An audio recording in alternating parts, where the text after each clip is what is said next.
Stoppage, third ম্যানে fielder প্রস্তুত, ধরা পড়লেন জিসান আলম। অভিজ্ঞতা এখানেই। হাসান মাহমুদ টিজিং লাইনে বল করেছেন, টিজড হয়েছেন জিসান, উইকেটটা দিয়ে আসলেন। অ্যাবসলিউটলি ব্যাটসম্যানকে প্রলুব্ধ করছিলেন অফ স্টাম্পের বাইরে আউট সুইঙ্গার গুলো রেখে। আমরা স্লিপ কর্নারের ফিল্ডারের কথা বলছিলাম, ডিপ অঞ্চলে অর্থাৎ থার্ড ম্যান রিজিয়নে কিন্তু ফিল্ডার ছিল এবং পারফেক্টলি কিন্তু খেলতে পারেননি এবং কনভিন্সিং হওয়ার মতো শট আসলে ছিল না। জিসান নিজেও কনভিন্স না। This is the thing that wanted from Hasan Mahmud. Excellent delivery. প্রথম ওভারেই প্রথম উইকেটের পতন। জিসান আলম কোন প্রকার রান না করে ফেরত যাচ্ছেন প্যাভিলিয়নে।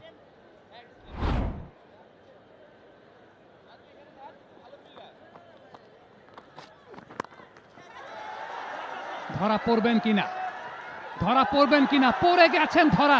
আফিফ হোসেন ধ্রুব বাদিকে ঝাঁপিয়ে পড়ে ক্যাচটাকে নিয়েছেন। অভিজ্ঞতা এখানেই। জাওয়াদ আবরার আবারও অভিজ্ঞদের কাছেই, অভিজ্ঞদের শিকারে ধরা পড়লেন 2 বল থেকে 6 রান করে। Experience matters, experience matters.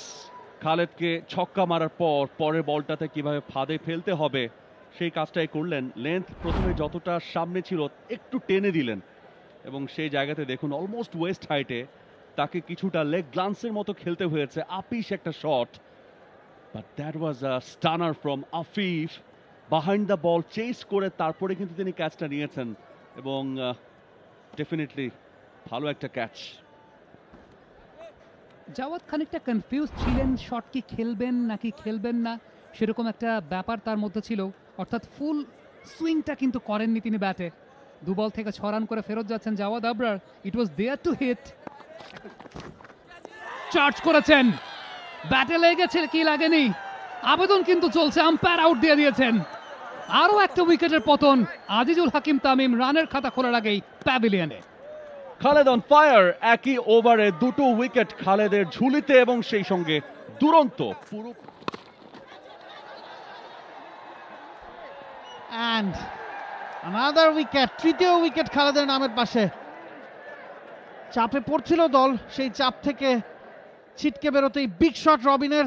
ব্যাটে বলে কানেকশন নাই, টপ এজ এন্ড গন। মফিজুল রবিন, যিনি এর আগের ম্যাচে 39 করেছিলেন 36টা বল থেকে এবং অ্যাঙ্কার রোলটা প্লে করছিলেন, এই ইনিংসেও তার সেই ভূমিকাটা ছিল। তবে যেই চিন্তা করে খালেদকে নিয়ে আসা, সেটা খালেদ একদম কড়ায় গন্ডায় বুঝিয়ে দিলেন। প্রথম স্পেলে 2টো উইকেট নিয়েছেন এবং দ্বিতীয় স্পেলে এসেই সেট ব্যাটার রবিনকে তিনি ফেরত পাঠাতে পেরেছেন। একটা ওয়েল ডিরেক্টেড বাউন্সার শোল্ডার হাইটে সেটাকে পুল করতে চাইলেন। 22 বল থেকে 8 রান। স্টোরি একদম ক্লিয়ার, চেষ্টা করেছিলেন।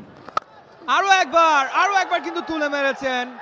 এবারে কিন্তু ধরা পড়ে গেলেন বাউন্ডারি লাইনে। ভাগ্য এবার আর সহায় হয়নি এবং যেই তানভীর কিছুক্ষণ আগে ক্যাচ ড্রপ করেছিলেন, এবার কিন্তু সেই তানভীর ক্যাচটা তালুবন্দি করেছেন। আরিফুল ফিরে যাবেন 41 রান করে।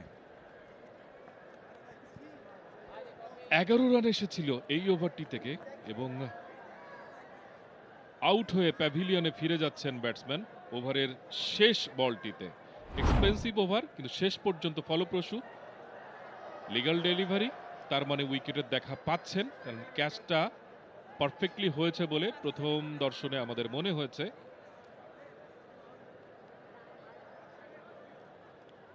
এক্স্যাক্টলি, এবং খুব ভালোভাবে তিনি নিজেকে নিয়ন্ত্রণ করতে পেরেছেন। বাউন্ডারি রোপ তার পায়ে স্পর্শ করতে পারেনি। চোখটা ছিল তানভীরের যে ক্যাচটা যখন নিচ্ছি আমি ঠিক তখন কোথায়, ব্যালেন্সটা আমি ঠিকঠাক মতো নিজের রাখতে পারছি কিনা, সেটার জন্য তিনি সচেষ্ট ছিলেন, মনোযোগ ছিল এবং শেষ পর্যন্ত তিনি সেটা পেরেছেন। বেশ সময় নিয়ে করেছেন, যেটা বোঝা যাচ্ছে, কমফোর্টেবলি করেছেন, খুব বেশি বিপদে তাকে পড়তে হয়নি। আউট হয়ে প্যাভিলিয়নে ফিরে যাচ্ছেন এখন পর্যন্ত এই ইনিংসের সর্বোচ্চ স্কোরার আরিফুল। 41 রান করে 32 বল থেকে তিনি চলে যাচ্ছেন প্যাভিলিয়নে। একই সঙ্গে ওভার শেষ। এবারে অফ স্ট্যাম্পের বাইরে কাট শট স্ট্রেট পয়েন্ট ফিল্ডারের হাতে। যে কারণে খালেদকে ফিরিয়েছিলেন শান্ত, সে কাজটাই তিনি করলেন। মেহরাব 36 রান করে ক্রিজে সেট হয়ে গিয়েছিলেন, তিনি কিন্তু আউট হয়ে গেলেন। আরো একবার চাপের মুখে দুরন্ত। দারুণ একটা লেন্থ বল। ব্যাটসম্যান খুব বড় শট যে খেলতে চেয়েছিলেন সেটা বলবো না, স্ল্যাশ করেছিলেন এবং একেবারে একটা সিটার, ফিল্ডারকে একদম নড়তে হয়নি এবং খুব ভালো হাইটে এসেছে, যে হাইটে তারা ক্যাচ প্র্যাকটিস করেন। 4 নম্বর উইকেট খালেদের জন্য। দারুণ বোলিং আজকে। নিশ্চয়ই যখন কন্টেন্ডার ঘোষণা করা হবে ম্যান অফ দ্য ম্যাচের, তার একজন থাকবেন এই Khaled Ahmed. This is very unfortunate. Mehrab উইকেটে সেট হয়ে গিয়েছিলেন যখন আসলে তার ইনিংসটা বড় করা দরকার, শেষ মুহূর্ত পর্যন্ত ব্যাট করা দরকার, তখনই এবারে কিন্তু জোরালো অ্যাপিল এবং আঙ্গুল উপরে উঠে যাবে। প্লাম এলবিডব্লিউ হয়ে গেলেন আকবর। আলিস প্রথমবারের মতো সাফল্য পেলেন এই ম্যাচে।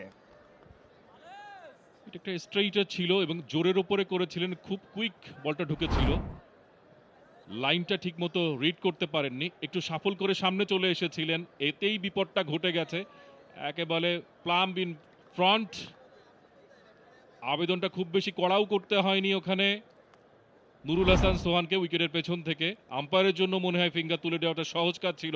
আকবর আলী অপেক্ষা করতে চাইলেন না, অপেক্ষা করলে হয়তোবা ফলটা পেতে পারতেন।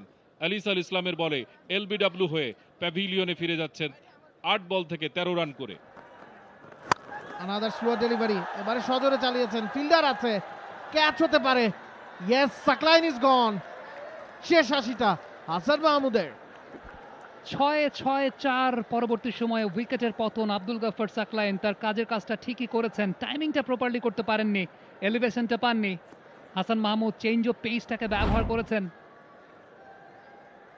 অনেকটা off cutter kind of delivery, wide outside off stump. Saqlain ঠিকমতো বলের রিচে যেতে পারেন নাই, হয়তো আর একটু শাফল করলে টাইমিংটা প্রপারলি করতে পারতেন। এন্ড অফ দ্য ডে জয়টা বোলারের হয়েছে।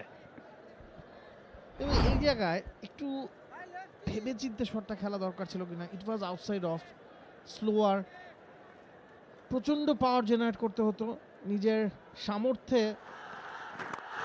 আরো একবার ইয়র্কার, ভালো এক্সিকিউশন, সোজা ব্যাটে খেলেছেন, দুরানের জন্য ছুটছেন, আউট হয়ে যেতে পারেন, মিস করে গেছেন সোহান। তবে রিকভারিটা, রিবাউন্ডটা হলো কিনা সেটাই দেখার বিষয়।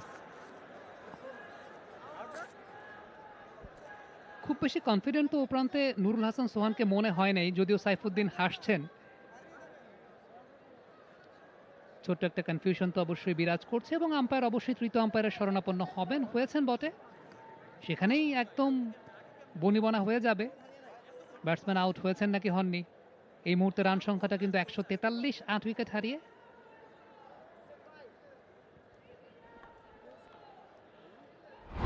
Let's see the action replay. Perfectly executed Yorker.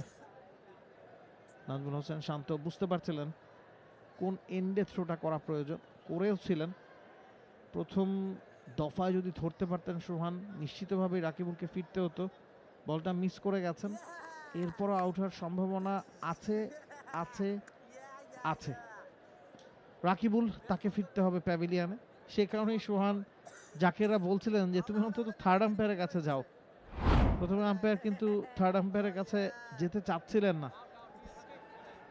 Decision pending and it's out. আউটের সংকেত দেওয়া হয়েছে, 9ম উইকেটের পতন। বেশ ভালো পিক আপ অ্যান্ড থ্রো সেই জায়গাটা ছিল নাজমুল হোসেন শান্তর। আউট হয়ে ফেরত যাচ্ছেন রাকিবুল হাসান, মোটামুটি অর্ধেক ক্রিজ পর্যন্ত চলেই এসেছিলেন। তবে পিক আপের কথা যেমনটা বলছিলাম, যে ডান দিক থেকে বলটাকে ঝুঁকে তার পরবর্তী সময় পিক করে সঙ্গে সঙ্গে থ্রোটা করেছেন। প্রথম অবস্থায় ধরতে পারেননি, তবে দ্বিতীয় ঠিক ওই জায়গাটাতে নুরুল হাসান সোহান বলটাকে পিক করতে পেরেছেন খুব সুন্দর করে এবং এক হাত দিয়ে স্টাম্পটাকে ভেঙে ফেলেছেন। রাকিবুল ফেরত যাচ্ছেন প্যাভিলিয়নে, 5 বল থেকে 5 রান করে 143, 9 উইকেট হারিয়ে দুরন্ত। আনাদার ইয়র্কার, একই জায়গায় দাঁড়িয়ে একই কায়দায় দু রানের জন্য ছুটছেন, রান আউট হবেন কিনা, হয়ে গেছেন। এবং একই সাথে শেষ উইকেট ছিল। মাহিদুল অঙ্কন স্ট্রাইক নেওয়ার চেষ্টা করছিলেন এবং সেটা করতে গিয়েই 10ম উইকেটের পতন। Ripon Mondal clear run out, 145 রানে থামলো টিম দুরন্ত। 146 রানের টার্গেট দুর্বারের সামনে। ফিনিশিংটা যেমন হওয়ার কথা সেটা কিন্তু হলো না। আমরা কিছুক্ষণ আগে প্রজেক্টেড স্কোর দেখছিলাম, direct it. Is it? Yes. তবে very good presence of mind Mehedi Hasan মিরাজের, কারণ যে জায়গা থেকে বলটাকে পিক করেছেন সেখান থেকে ন্যাচারালি ফিল্ডাররা স্ট্রাইকিং এন্ডে থ্রোটা করেন, উইকেট কিপার্স এন্ডে, বাট মেহেদী হাসান মিরাজ থ্রোটা করেছেন একদম বোলার্স এন্ডে। For more updates, subscribe to our YouTube channel and click on the bell icon. Follow us on Facebook and Instagram. Download T-Sports app to enjoy exciting games and highlights. Visit tsports.com.